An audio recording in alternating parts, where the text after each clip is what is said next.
पुणे के पास में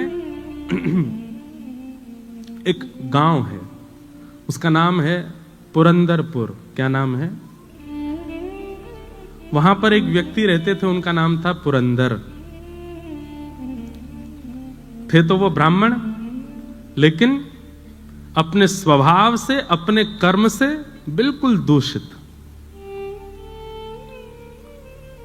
किसी भी प्रकार से ब्राह्मणत्व उनके अंदर दिखाई नहीं देता था। लेकिन उनकी पत्नी थी सरस्वती बाई। बहुत ध्यान से सुनिएगा, बड़ी प्यारी कथा है, मुझे बहुत प्रिय लगती है। और अब तो ये विराजमान हैं मंच पर, तो इन्हीं का ही प्रसंग चलने वाला है। श्री ज्ञानेश्वर महाराज, ज्ञानेश्वर माउली, जिनको महाराष्ट्र में सब लोग मां कहते हैं, यही मां है। और संत श्री तुकाराम जी महाराज, इन दोनों, पूरी दुनिया इनका कीर्तन करती है, ठाकुर जी का, जय जय राम कृष्ण हरि। पर ठाकुर जी इन दोनों का कीर्तन करते हैं, ज्ञानेश्वर माउली। ज्ञानोबा तुकाराम, ज्ञानोबा तुकाराम, ज्ञानोबा तुकाराम, इनका कीर्तन ठाकुर जी करते हैं। हमारे इष्ट भगवान हैं और भगवान के इष्ट भक्त हैं, ठाकुर जी के इष्ट हैं ये। ठाकुर जी भक्तों को अपना इष्ट मानते हैं। ज्ञानोबा तुकाराम भक्ति काल के सबसे पहले भक्त भारत के श्री ज्ञानेश्वर माउली, और भक्ति शतक के एक प्रकार से विश्राम श्रेणी में भक्त जो हुए, उनमें श्री तुकाराम जी। तो संपूर्ण भक्त इनके बीच में आ जाते हैं, इसलिए ठाकुर जी इन दोनों का कीर्तन करते हैं, ज्ञानोबा तुकाराम। तो इन्हीं बीच में एक भक्त हुए, उनका नाम था पुरंदर। पर वो भक्त नहीं थे, महासंसारी व्यक्ति। बहुत ध्यान से सुनना है। पुणे के पास में व्यापार करते थे, दुकान थी उनकी। उनकी पत्नी का नाम था सरस्वती बाई। क्या नाम था? कंजूस एक नंबर के थे। मैं कभी कभी कथा में एक बात कहता हूं कि व्यक्ति यदि संसारी है और घोर संसारी है, तो भी कभी कभी ठाकुर जी की कृपा उस पर हो जाती है।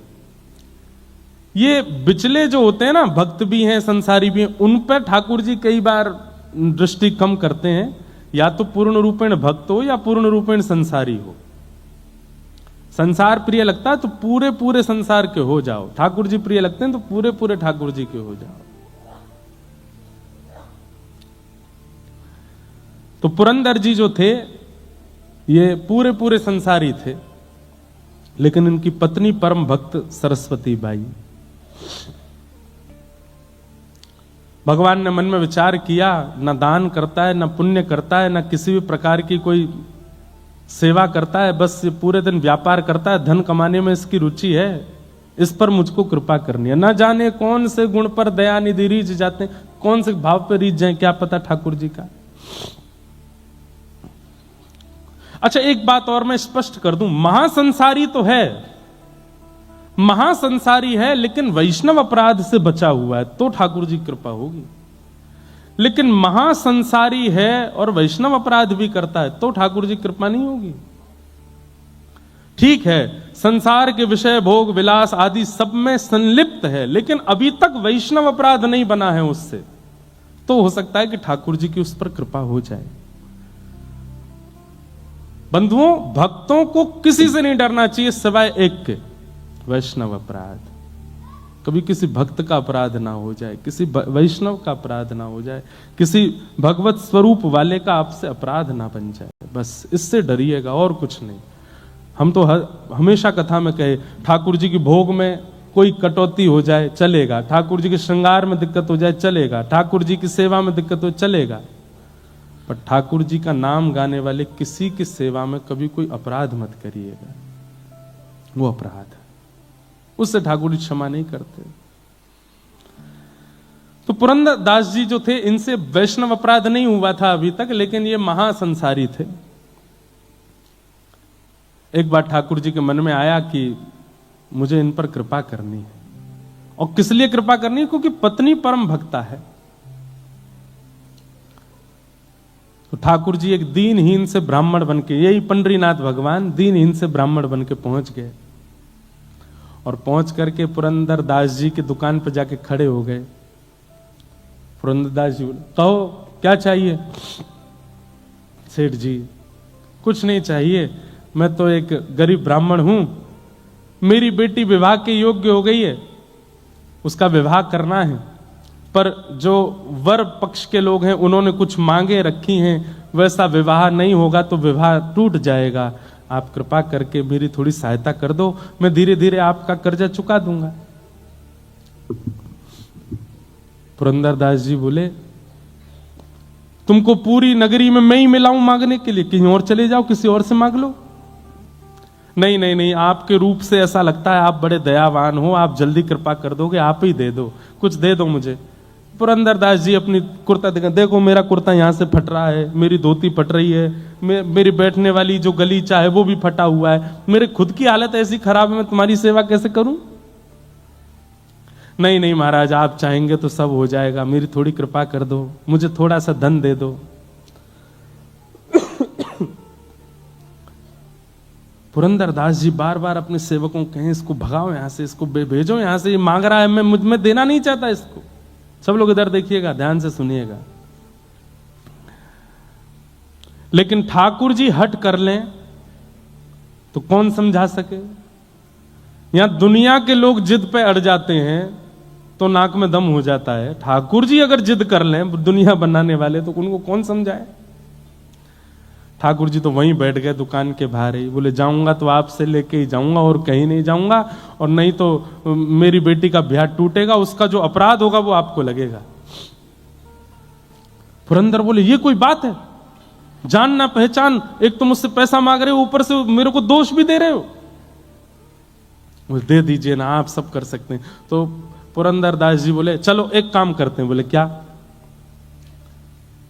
तुम मुझे कोई अमूल्य वस्तु दे दो और उसके बदले में तुम्हें पैसे दे दूंगा, और तुम्हारा अता पता तो कुछ है नहीं, कहीं तुम भाग गए पैसा लेके, तो अपनी कोई मूल्यवान वस्तु मुझे दे दो और मुझसे पैसा लेकर के चले जाओ, और जब तुम्हारा ब्याह हो जाए, चुकाने लायक स्थिति हो जाए, तुम वस्तु मुझसे वापस ले लेना, पैसे मुझे दे देना।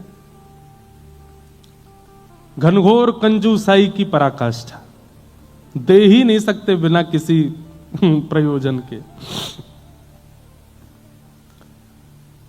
ठाकुर जी बोले, मेरे पास तो कुछ भी नहीं है, मैं कहां से लेके आऊं? बोले तो भैया देखो, अब मैं राजी हो गया हूं। हाँ भाई, नगर के लोग इकट्ठे कर लिए, देखो मैं इनको देने को तैयार हूं, पर मैंने एक शर्त रखी है, ये अपनी कोई वस्तु मुझे दे दें, बदले में पैसा ले जाएं, बेटी का ब्याह कर लें, जब चुकाने की स्थिति हो तब वापस अपनी सामग्री लेके मुझे पैसा दे जाएं, कोई बुराई है? संसार के लोग बोले, नहीं नहीं बिल्कुल ठीक है भैया, इतना तो करना चाहिए। ठीक है भैया, मैं जाता हूं, कुछ लेकर के आता हूं, लेकिन भैया ये भगवान हैं, इनकी चतुराई के आगे किसी की नहीं चलती। ठाकुर जी बोले, मैं अभी आता हूं कुछ लेकर के। बोले हाँ जाओ, लेके आओ। भगवान सीधे पुरंदर दास के घर पहुंच गए। घर में सरस्वती बाई बैठी थी, द्वार पर आकर के रोने लगे, गिरने लगे, सिर पटकने लगे। सरस्वती बाई तो परम भक्त थी, उसके अंदर तो दया आ गई, दौड़ करके आई, अरे अरे महाराज जी क्या कर रहे हो आप ऐसी स्थिति क्यों हो गई, इतने विचलित क्यों हो रहे हो, क्या बात है बताइए। पूरी बात बताइए। मेरी बेटी का ब्याह है, मैं पैसे लेने आपके पति के पास गया हूं, उन्होंने देने से बिल्कुल मना कर दिया। मैं दूसरी जगह गया, वहां भी मना कर दिया। मैं तीसरी जगह गया, मैं पूरे नगर में घूम गया, लेकिन फिर ठाकुर जी एक बात बोले, ये नहीं कहा आपके पति, ये कहा एक राजी हो गया देने को, लेकिन उसने कहा है बदले में कोई वस्तु दो और पैसा ले जाओ। मैं कहां से कोई वस्तु दूं? मेरी बेटी का ब्याह है, कुछ कृपा करो, आप कोई वस्तु मुझको दे दो। सरस्वती बाई बोली कि मेरे पति इतने कंजूस हैं कि मेरे सारे गहने भी तिजोरी में रखते हैं, मैं क्या दूं आपको? लेकिन भक्त का एक स्वभाव होता है, वो किसी के नेत्रों के आंसू देख करके पिघल जाता है। संत हृदय नवनीत समाना, संत का हृदय, भक्त का हृदय मक्खन के जैसा होता है, दूसरे के ताप से पिघल जाता है। सरस्वती बाई देख नहीं पा रही थी जिस विचलनता में वो व्यक्ति था। अपनी नाक में केवल एक कांटा जैसा पहना था सोने का, तुरंत उसको निकाल करके कहा मेरे पास में यही है और कुछ भी नहीं है, अगर इससे आपकी बेटी का ब्याह तो नहीं हो पाएगा पर थोड़ी सहायता तो हो जाएगी, मैं ये आपको दे देती हूं, आप ले जाओ। भगवान बड़े प्रसन्न हो, जय हो जय हो, ठीक है, ऐसी थोड़े थोड़े बूंद से ही सागर भर जाएगा, गागर भर जाएगा, आपने थोड़ा दे दिया कोई और दे देगा, लाइए दे दीजिए। नाक का वो सामग्री उतार करके दे दी। ठाकुर जी लेकर के सीधे पुरंदरदास के पास ही पहुंचे। तुमने कहा था कि कोई वस्तु दे दो उसके बदले तुम पैसा दोगे, लो वस्तु, लाओ पैसा दो। पुरंदरदास ने जैसे ही देखा ये तो मेरी पत्नी का ही नाक का कांटा है, तुम कहां से लाए? बोले इससे तुमको क्या, तुमने कहा था कि वस्तु दो और धन ले जाओ, वस्तु दे दी, अब धन दे दो। तो पुरंदर को यह बात पता है कि मेरी पत्नी स्वभाव से बड़ी दयावान है और उसी ने दया करके बिना मुझसे पूछे, बिना मेरी आज्ञा के अपनी नाक की एक कांटा निकाल करके दे दिया। इसको तो मैं पैसा दे देता हूं लेकिन आज अपनी पत्नी को नहीं छोड़ूंगा। भगवान को जितना जरूरत थी उतना पुरंदरदास ने दे दिया और उस नाक के कांटे को अपनी तिजोरी में रख के ताला लगा करके, और दुकान में जो काम करते थे सबसे कहा आप सबकी छुट्टी है, जाओ। सेठ जी अभी तो समय हुआ नहीं, नहीं आज जाओ। और ताम्रवर्ण हो रहा था मुक्का, आज अपनी पत्नी को नहीं छोड़ूंगा। दुकान बंद की। तो दुकान में एक कार्य करता था, वो इनकी पत्नी को बहुत मानता था, उसकी भी वो सहायता करती थी। वो दौड़ करके पहले ही पहुंच गया, बोले मां आप अपनी रक्षा कर लीजिए। क्यों, आपकी नाक का कांटा कहां है? बोले वो एक दीनहीन सा ब्राह्मण आया था, उसकी बेटी के ब्याह के लिए कुछ मांग रहा था, मुझ में कुछ था नहीं, मैंने दे दिया। बोले उसने जाके आपकी नाक का कांटा ही पुरंदरदास जी को देके पैसा ले लिया। अब वो आपके ऊपर आ रहे हैं, बड़े रोष में हैं और कुछ करने की स्थिति में हैं। मां आप अपनी रक्षा करना। सरस्वती बाई घबरा गई। घर में चित्र लगा था श्री पंडरीनाथ भगवान का, चरणों में प्रणाम किया। मैंने कुछ अपराध नहीं किया, केवल वैष्णव भक्ति की सेवा की, और उसके फल में अगर पतिदेव मारने के लिए आ रहे हैं तो मैं अपने पति को रोष युक्त नहीं देख सकती। मैं पतिव्रता नारी हूं, मैं अपने पति को सदा प्रसन्न मुद्रा में देखना चाहती हूं, मैं अपने पति को सदा आनंद मुद्रा में देखना चाहती हूं। वो उठा करके मुझ पर कुछ प्रहार करें, ये उनका राक्षस स्वरूप मैं देख नहीं पाऊंगी, मुझसे देखा नहीं जाएगा। लेकिन वो मानेंगे नहीं, वो आकर के मुझ पर प्रहार करेंगे, मैं उनको उस रूप में नहीं देखना चाहती। इसलिए पंडरीनाथ आत्महत्या करना वैसे तो महापाप की श्रेणी में आता है, पाप नहीं महापाप। 2000 वर्ष के लिए नरक योनि और कितने हजार वर्षों के लिए प्रेत योनि प्राप्त होती है उसको, जो इस प्रकार से आत्महत्या करे। आत्महत्या करना वैसे तो महापाप है, पर मैं अपने पति को इतने रोष में नहीं देख सकती, इसलिए मैं आत्महत्या कर रही हूं। और विष लेकर के अपने मुख की ओर जैसे ही लेने लगी, नेत्रों से आंसू, सामने पंडरीनाथ भगवान का चित्र है और बार बार कह रही है पंडरीनाथ मुझे क्षमा कर देना, मुझसे अपराध, मैंने अपराध नहीं किया, लेकिन मैं अपने पति को ऐसे नहीं देख सकती। जैसे ही विषपान करने लगी, इतनी खन्न से आवाज हुई, ऊपर से ठाकुर जी के चित्रपट के पास से ही वो नाक का कांटा आकर के कटोरी में गिरा, और जैसे ही वो कांटा कटोरी में आकर के गिरा, इतने में ही पति का आना हुआ। पति ने आकर के किवाड़ बंद करी, ढूंढने लगा कोई सामग्री मिले मुझे, और कुछ हाथ में लेकर के खड़ा हो गया सामने। ए सरस्वती बाई जी, तेरे नाक का कांटा कहां है, जल्दी दिखा मुझे। उसने तुरंत कटोरी में जो विष था उसमें हाथ डाल करके निकाला और दिखा दिया। बोले ये है। पुरंदरदास बोले इधर दिखा। देख करके देखा तो वही कांटा था। बोले असंभव, ये हो ही नहीं सकता, ये तो मैं अपनी तिजोरी में रख करके ताला लगा करके आया हूं, तेरे पास कैसे आ गया? रुक, यहीं रुक, मैं अभी आता हूं। दौड़ करके अपनी दुकान पर फिर से गए, दुकान खोल करके तिजोरी खोल करके देखा तो कांटा वहां नहीं था। लौट करके आए, ये कैसा जादू सीख के आई है तू? वो कांटा मेरे पास मैंने बंद करके रखा, तेरे पास दोबारा कैसे आया? और ये सब व्यवस्था कैसे बनी, मुझे जल्दी बता। नेत्र भर गए आंसुओं से और चरण पकड़ करके बोली, सब पंडरीनाथ की कृपा है। एक विरक्त एक परम ब्राह्मण मेरे द्वार पर आके रोने लगा, मैंने उसको दिया, मुझे पता चला कि उसने वो कांटा जाके आपको दिया और आप रोष में मुझे मारने आ रहे हैं। मैं आपको उस रूप में नहीं देखना चाहती थी, इसलिए विष पान कर रही थी, पंडरीनाथ के सामने रो रही थी कि हे पंडरीनाथ, मैं अपने पति को ऐसे नहीं देख सकती, मैं आत्महत्या कर रही हूं। उसी समय पता नहीं कहां से ये कटोरी में गिर गया। मुझे तो ऐसा लगता है वो ब्राह्मण कोई और नहीं थे, वो साक्षात पंडरीनाथ ही थे।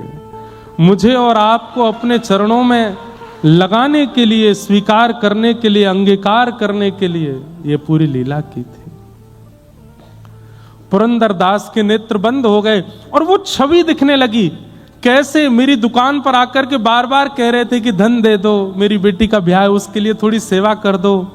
वो स्वरूप बार बार दिखे और जो वृद्ध ब्राह्मण का स्वरूप था वो नेत्रों में अब वृद्ध ब्राह्मण नहीं दिख रहा है, सांवरे सलोने ठाकुर जी ही दिख रहे हैं कि वही द्वार पर खड़े थे, वही मांग रहे थे, वही बार बार जिद कर रहे थे।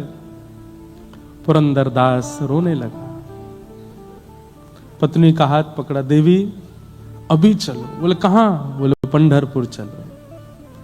उसी समय अपनी पत्नी के साथ घर बार सब छोड़ करके पंढरपुर चले गए और ईंट पर खड़े हुए अपनी भुजा पर हाथ रख करके श्री पंडरीनाथ भगवान के सामने जाकर के पुरंदरदास ने अपने जीवन का शेष समय ठाकुर जी को अर्पित कर दिया। ठाकुर जी के जीवन को अर्पित हो गए। कान पकड़ के क्षमा मांगी, नाथ मुझे क्षमा कर दो, मैंने अपराध किया। और पुरंदरदास जी का फिर नियम हो गया, हर दिन जाते और ठाकुर जी से केवल क्षमा मांग करके ये कहते, मुझे दंड दीजिए, मुझे दंड दीजिए। जितना मेरी दृष्टि में मुझे समझ में आया, अधिक भी हो सकते हैं। भगवान से पीड़ा दो लोगों ने मांगी है, या तो द्वापर युग में कुंती ने मांगी है या कलयुग में पुरंदरदास ने मांगी है। ठाकुर जी से पीड़ा मांगी। वहां कुंती भगवान से कहती है कि नाथ मेरे जीवन में पीड़ा दे दीजिए, दुख दे दीजिए, दारिद्र्य दे दीजिए, कष्ट दे दीजिए। और यहां पुरंदरदास नित्य पंडरीनाथ भगवान से कहते हैं कि मुझे कष्ट दे दीजिए, दुख दे दीजिए। क्यों? क्योंकि मैंने आपके रूप को नहीं पहचाना, आपके स्वरूप को नहीं जाना। नित्य ठाकुर जी से प्रार्थना करते। एक दिन ठाकुर जी प्रसन्न होकर प्रकट हो गए और प्रकट होकर के बोले, ए पुरंदरदास, क्या रोज कहता है कि मुझे कष्ट दे दो, मुझे दंड दे दो? बोले प्रभु, जब तक दंड नहीं दोगे मेरे हृदय को शांति नहीं मिलेगी। बंधुओं, ये भी एक वैष्णव का स्वरूप है, बहुत ध्यान से सुनिएगा। गलती करने के बाद अपने अपराध का बोध तो सबको हो जाता है, पर अपराध बोध में ठाकुर जी से प्रार्थना करना कि इस अपराध का थोड़ा दंड मुझे दीजिए, ये वैष्णव ही कर सकता है। पुरंदरदास जी कहने लगे, नाथ मेरे द्वार पर आकर के आप मांग रहे थे और मैंने शाम तक बिठा करके आपको रखा, दंड तो मुझे मिलेगा, तब तक मुझे शांति नहीं मिलेगी, दंड दीजिए। तो ठाकुर जी बोले, ठीक है, हम एक दंड देते हैं। क्या? भारतवर्ष में जितने भी तीर्थ हैं और जितने भी मेरे मंदिर हैं, सबका पत्नी सहित दर्शन करके आओ, यही दंड है तुम्हारे लिए, जाओ। पुरंदरदास बोला, ये दंड है, ये दंड है, ये तो मेरे लिए आशीर्वाद है, ये तो मेरे लिए और सुख की स्थिति है, दंड दीजिए। तो ठाकुर रुक्मणी जी बोली, तो फिर एक काम करो। बोले क्या? जिस जिस तीर्थ में जाओगे वहां की मातृभाषा, वहां की जो लोक भाषा है, उस भाषा में एक पद गा करके वहां के ठाकुर जी को रिझाओ, ये दंड है, चलो। हाँ, इसमें थोड़ा परिश्रम है, मैं महाराष्ट्र का हूं, मुझे महाराष्ट्री मराठी आती है, अब मैं दक्षिण जाऊंगा, आंध्र प्रदेश जाऊंगा, केरला जाऊंगा, वहां जाऊंगा, वहां की भाषा में वहां का कीर्तन बनाना मेरे लिए कठिन होगा। ये दंड उचित है। और ये दंड पंडरीनाथ भगवान ने, इसको कहते हैं उत्सव दंड। उत्सव भी हो रहा था, दंड भी हो रहा था। अपनी पत्नी के साथ भारत